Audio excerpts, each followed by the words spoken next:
My name is Sam. I work on an app called Slack. How many of you are Slack users? Amazing, amazing, amazing. I'm going to start and I'm going to test your Slack knowledge. This is our legacy sign-in screen, and this is our legacy create screen. Sign in, create, sign in, create. How many of you can tell the difference? Well, the answer is neither could our users. So that's really what I'm going to talk to you about. About a year and a half ago, Slack started on a journey to reinvent how we sign in, to recreate how we sign in. We weren't trying to disrupt the area of sign in or anything like that, but we wanted to take a hard look at what can make our users' lives a little easier. And this was really where we started. There was a lot of confusion about signing into Slack. A lot of users have multiple workspaces tied to the same email. A lot of users didn't know if they were trying to create a team or sign into a team or workspace. And so when we set about to redesign it, we looked at the sign-in and the create flows, processes. I've said the word flow so many times over the last year and a half that I'm so sick of it, so I try to avoid it. But sign-in process. And we saw that they had this confirm email step in common. So we took that confirm email step and we put it at the beginning. And we thought that we could kind of sweep a lot of this complexity behind an email confirmation, because you can't do anything in Slack, whether it's create or sign in, without a confirmed email. So this was nice. The issue being that there's a lot more to signing in or creating a team than you would imagine. We're an enterprise app. We have to have SSO. A lot of our big customers rely on that. SSO is kind of a black box. It's really hard to test. We have to have this thing called admin and guests, which we did forget about, and in doing so, locked our CTO out of Slack for a while. I got a Zendesk ticket called Everything Fucked. It came up. It was good. It was good. It was fun. And we also support two-factor auth. So the other issue is also that you can support multiple accounts to singular email addresses. So however complicated it is, you have to be able to do it for the same email address over and over again. And there's no kind of singular account structure. And our legacy account manager was not really set up to handle this. So those were sort of some of the challenges. But to understand kind of how the login process works, I'm going to walk you through it. It's a little complicated. Don't worry about remembering it. It won't be quizzed or anything. But what we are really checking first is if a user has any multi-factor auth accounts, and that's SSO or two-factor auth accounts. And if they don't, we check if they have any standard auth accounts, and if they do, then we want to open Slack, and that's always the goal, right? Is to open Slack. There are some pivot points here. So there's this thing called pending auth, or what we would refer to as whitelisted workspaces, which some orgs use, some enterprises use. And if they have that, we want to open pending auth screen, and if not, we have an empty state there. They have to get back to Slack. A user can have multiple multi-factor auth accounts. Let's say they're part of two enterprises or part of two workspaces that have two-factor auth, or whatever combination that is. And there's whether they have one or two, it depends on whether we want to open the prompt sign-in or open the multi-factor auth screen. So, and everything needs to get back to Slack. So this was sort of the thing that we looked at and we tried to optimize after we figured out, oh, okay, we can confirm an email, but how are we going to structure our code to make this an elegant experience? So these were sort of the mock-ups we came up with. I know a lot of people really loved the sort of the idea of the magic email login. That's a very Slack thing. It's what we've been known for a long time. I had to have a very difficult conversation that we should kill the words magic login because it's really not a magic login anymore. A lot of apps do it. It doesn't really make sense to call it a magic login. It doesn't feel that magical to me anymore. So we moved away from that terminology and into this thing called an email confirmation. And that was all well and good, and these mock-ups were great. The open email app button, I saw a lot of this one right here. I saw a lot of apps actually copy that after we had released it, which was pretty cool. I use it all the time. And this was the email entry screen, so we decided that we would have an email entry screen, an email send screen, and we could sweep the complexity behind the confirmed email. And then we had to have a really important experience in the side drawer, which was right now this Add Workspaces button that you see, or before this Add Workspaces button that you see, used to take you straight back to manual sign-in. And we knew that if we had a confirmed email, we could auto-add people to their workspaces without having them going through sign-in again. So we had to create a new Add Workspace experience sort of in the app, within the app, once you've already signed in. And so at this point, we're sort of bridging between signed in and not signed in, and that barrier became sort of hard for us to grasp, especially like in our account management and things like that. But this was the solution we came up with. So, and I mentioned these, the empty, state, and pending auth screens, basically for posterity. So that was the first version. There's more to the story, but we were really excited. We were really jazzed. There was a lot of fun. There was a lot of creativity. We worked for maybe 7 months on it, and things went relatively well. And we shipped it, which was great. And this is one of our many great thinking ta-da stare emojis. And the issue was that we shipped it. And the thing about this is that with an app like Slack, where you're onboarding, I think it's close to like 137,000 users a week, you're going to get some negative feedback. You're not always ready for the negative feedback that's going to come for your feature, but it's important to look at it as an opportunity. So we went back sort of to the drawing board and thought, how can we make this better? What's wrong? What did we do wrong? What did we get wrong? And I went sort of to the data, to our analytics, and I was like, what is this North Star that we could point to? What could come next, like in our process that would make this sort of better? And we came up with this number, which is 80% of users have one active account with one email. So we had kind of let the complexity of this really cloud our vision as to what we were building. We thought we sort of had to build in all of the edge cases, but instead we really needed to optimize for a different use case, which is like we really needed to optimize for the standard user, which may sound obvious to you, but at the time we were really excited to like support all different kinds of users and all different kinds of combinations, because as an enterprise app, we are basically, you know, customizable to your liking, and that's what we take pride on. Is Slack is 100% how work gets done, so we are your solution center. So we looked at this and we thought, well, how can we sort of rearrange this Picasso style to get a better outcome? And we figured if we could have like a pivot point where no matter what happens, we sort of open this workspace selection screen, then we would be pretty good. So that's sort of what we settled on, was a breaking point between having all these different flows and kind of configuring them into one. So that's what this workspace selection screen looks like. Again, this may look like pretty obvious, but to us at the time, we were like, this could be really good. So we also took the time to do something really important, which cannot be understated, which is here in the side drawer, we have these multi-factor auth workspaces sort of living alongside of your standard auth workspaces. And that's a big deal, right? Because your workspaces have always been in this drawer, right? And the big win here is that we didn't have to retrain user behavior. We're signing you in. We're signing you into your standard auth workspaces or whatever you choose. Everything else that you may or may not want there is going to be in the drawer. Where it's always been. And it's like, hey, these are your workspaces. They've always been here. They'll remain here for a while. And it was a big win for us because users intuitively already knew where to look for some of these extra auth steps. So, and this is sort of that prompt sign-in screen that I mentioned before as well. So we had these mock-ups and we were ready to build it. And along the way, we also saw some issues with how we were doing two-factor authentication.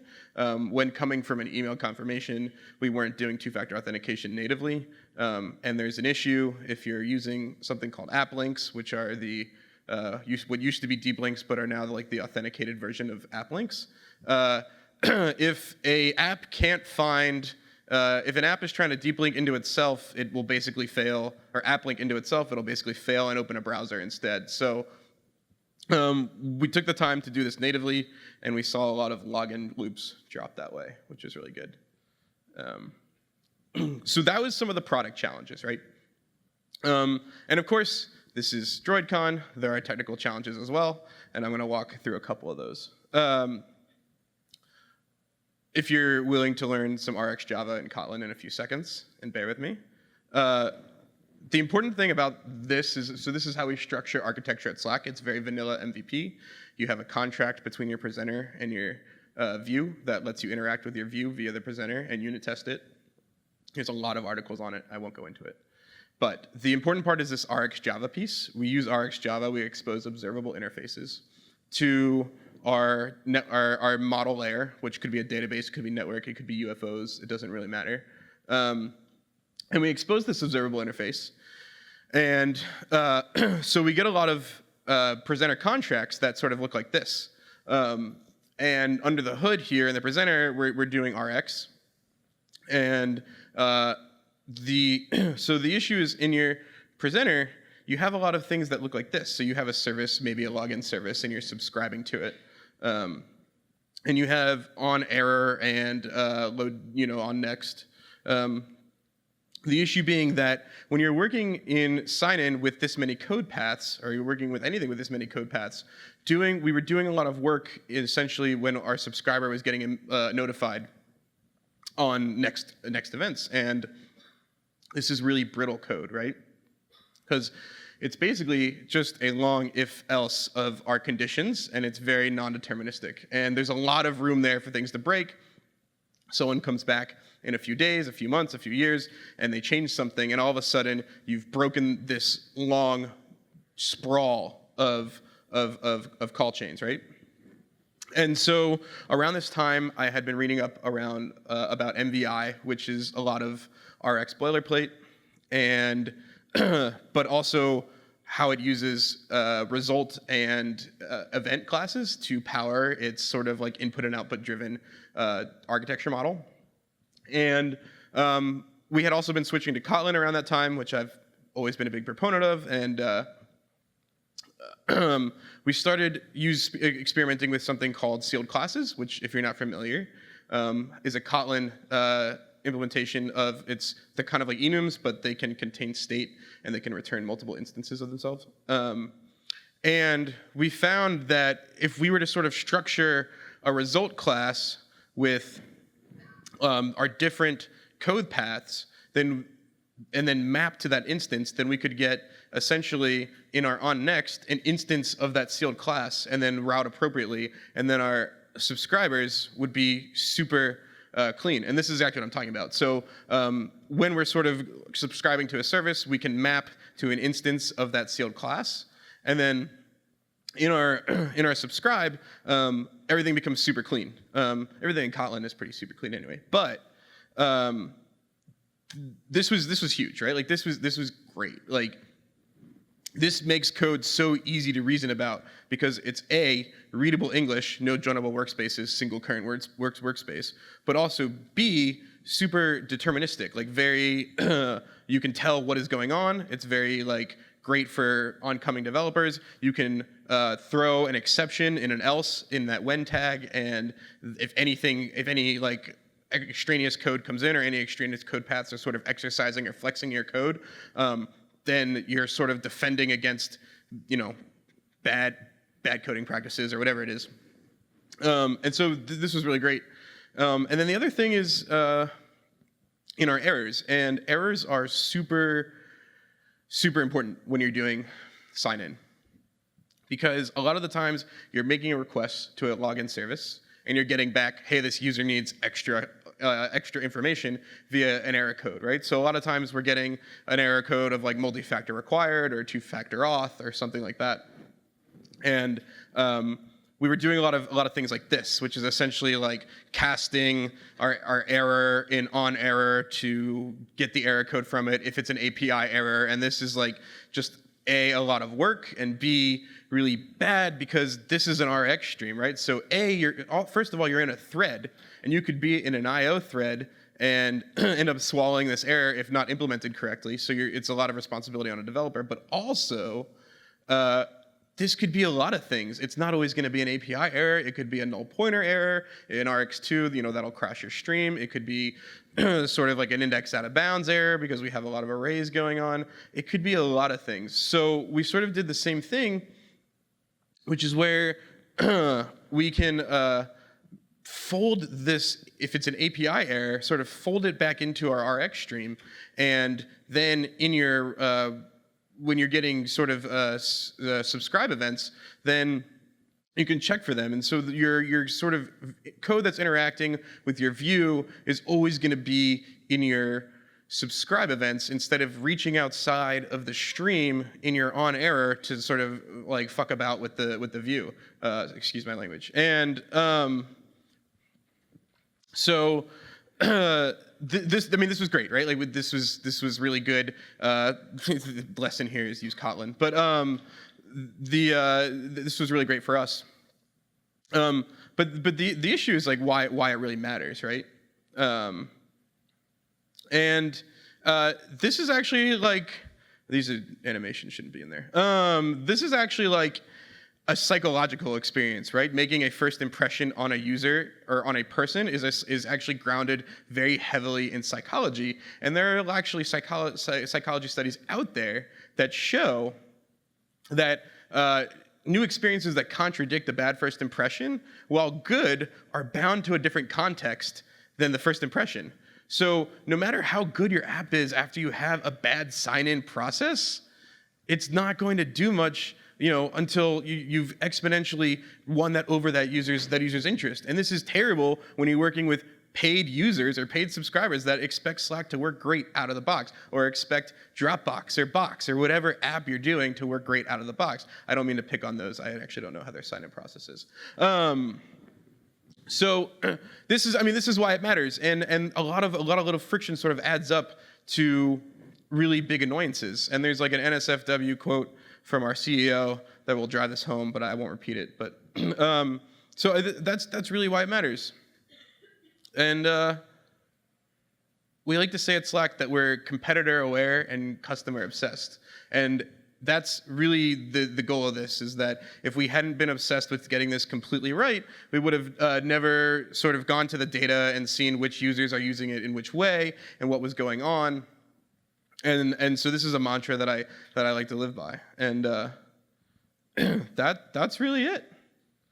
So this is what we got to, and it was a great experience.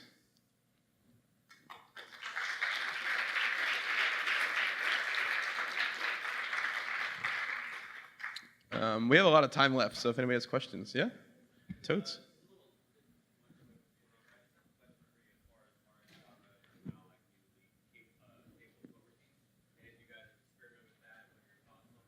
Okay. Sure. Sure. The question was, now that coroutines are stable, how are we sort of approaching that with RxJava, for those of you that can't hear? It's a good question. We use some coroutines experimentally a little bit. We have them going on, for sure. We've talked extensively about whether we could replace Rx with coroutines.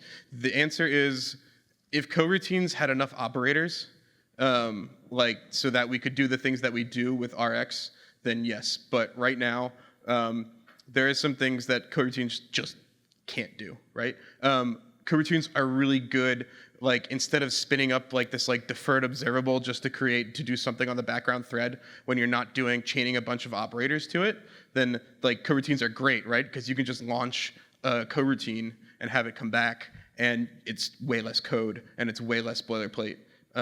Especially if you're in Java, which some of our app is. But yeah, we have coroutines. It's not, we don't see it as like so much as like butting heads, as much as like sort of a balance.